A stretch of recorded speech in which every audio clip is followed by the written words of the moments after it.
again.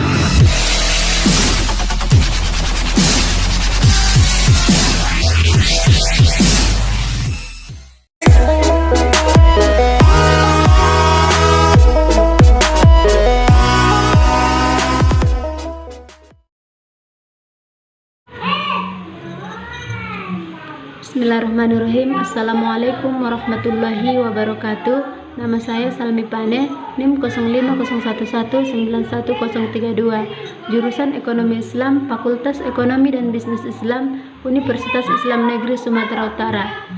Di sini saya dan kawan-kawan saya ingin menjelaskan materi tentang penduduk dan pembangunan sumber daya insani. Yang dimana untuk memenuhi tugas mata kuliah Ekonomi Pembangunan, dosen pengampu Ibu Haidar Tambunan. Nah, di sini saya sebagai pemateri pertama akan menjelaskan materi tentang isu dasar pertumbuhan penduduk dan kualitas hidup. Sebagai manusia, kita pasti menginginkan kehidupan yang berkualitas. Secara sederhana, kehidupan ini sering diterjemahkan sebagai kehidupan yang bahagia dan sejahtera. Bahagia artinya suatu keadaan pikiran atau perasaan yang ditandai dengan kesenangan, cinta, kepuasan, kenikmatan atau kegembiraan. Sedangkan sejahtera artinya kehidupan yang makmur, tidak berkekurangan suatu apa dalam konteks tercukupi semua kebutuhannya secara fisik kembali. Kita semua telah memahami bahwa kualitas hidup manusia pada umumnya diukur melalui tiga kriteria, yaitu yang pertama, terpenuhinya kebutuhan dasar untuk kelangsungan sebagai makhluk hidup hayati. Yang kedua, terpenuhinya kebutuhan dasar untuk kelangsungan hidup manusiawi untuk memilih.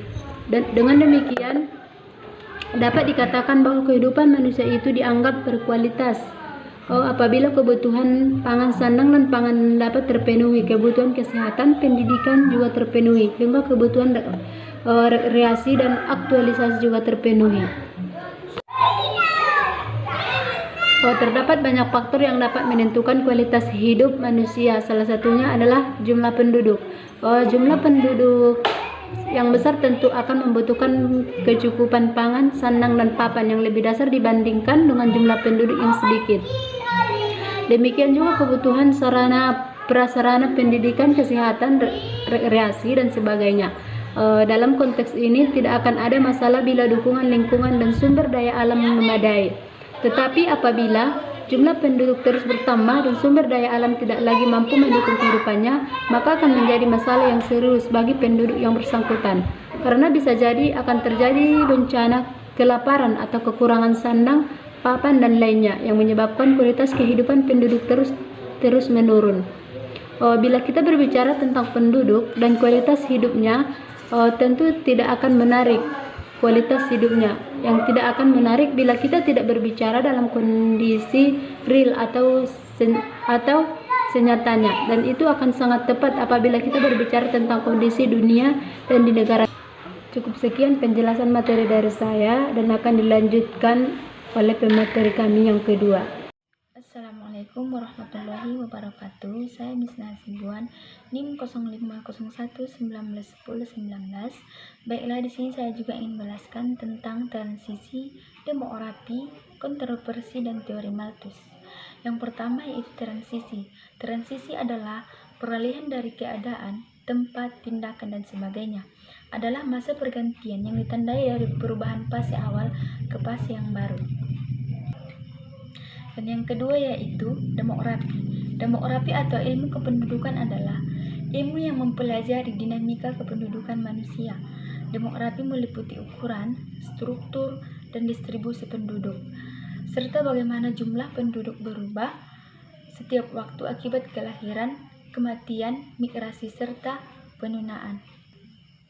Dan yang ketiga yaitu kontroversi. Menurut KBBI yaitu perdebatan, pertikaian, persengkatan, dan secara umum kontroversi adalah suatu pertentangan atau suatu perbedaan sikap yang berupa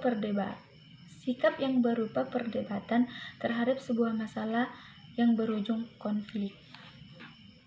Dan yang terakhir yaitu teori Malthus. Menurut Malthus, pertumbuhan penduduk adalah akibat dari proses pembangunan Namun, pertambahan penduduk tidak bisa terjadi tanpa peningkatan kesejahteraan yang sebanding. Jika tingkat akumulasi meningkat, permintaan atas tenaga juga meningkat. Kondisi demikian mendorong pertumbuhan penduduk. Sekian yang dapat saya sampaikan, kurang dan lebihnya saya mohon maaf. Selanjutnya akan dilanjutkan teman saya. Assalamualaikum warahmatullahi wabarakatuh.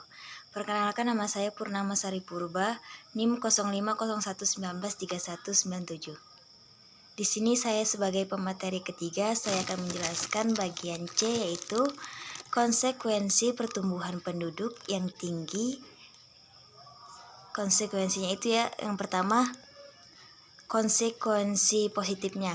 Yang pertama itu pertumbuhan penduduk yang tinggi, mudah memperoleh tenaga kerja yang murah, meningkatnya sumber daya alam, meningkatnya produksi, kesempatan untuk berwirausaha menjadi lebih besar, meningkatnya solidaritas antar bangsa, dan meningkatnya inovasi kerja karena penduduk dipaksa untuk memenuhi kebutuhannya sehari-hari.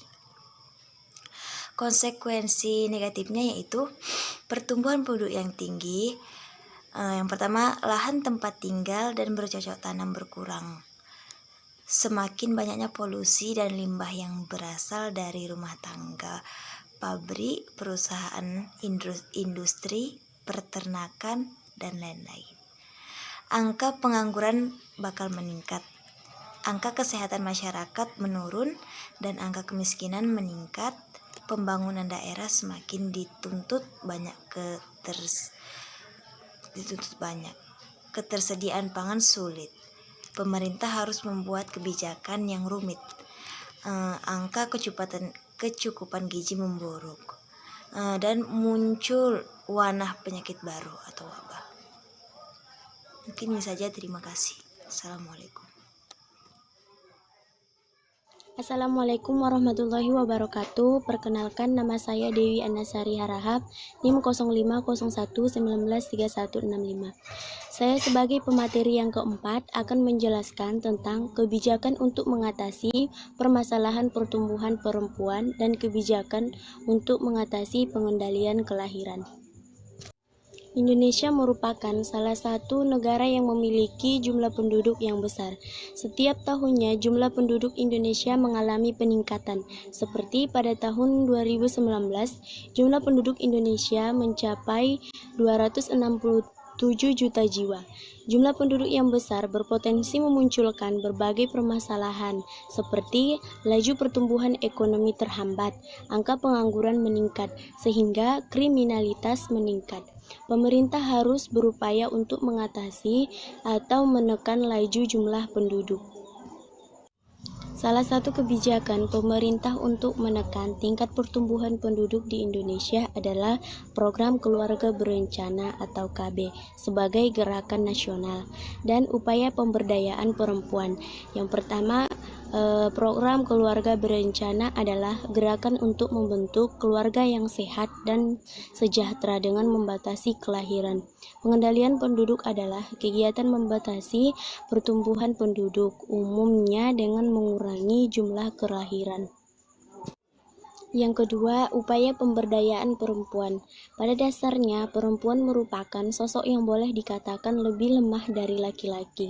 Pemberdayaan perempuan dilakukan untuk memperbaiki kehidupan perempuan, untuk menekan tingkat pertumbuhan penduduk di Indonesia. Sekian penyampaian materi yang saya sampaikan. Jika ada kesalahan dan kekurangan dalam penyampaian materi yang saya sampaikan, saya minta maaf. Assalamualaikum warahmatullahi wabarakatuh.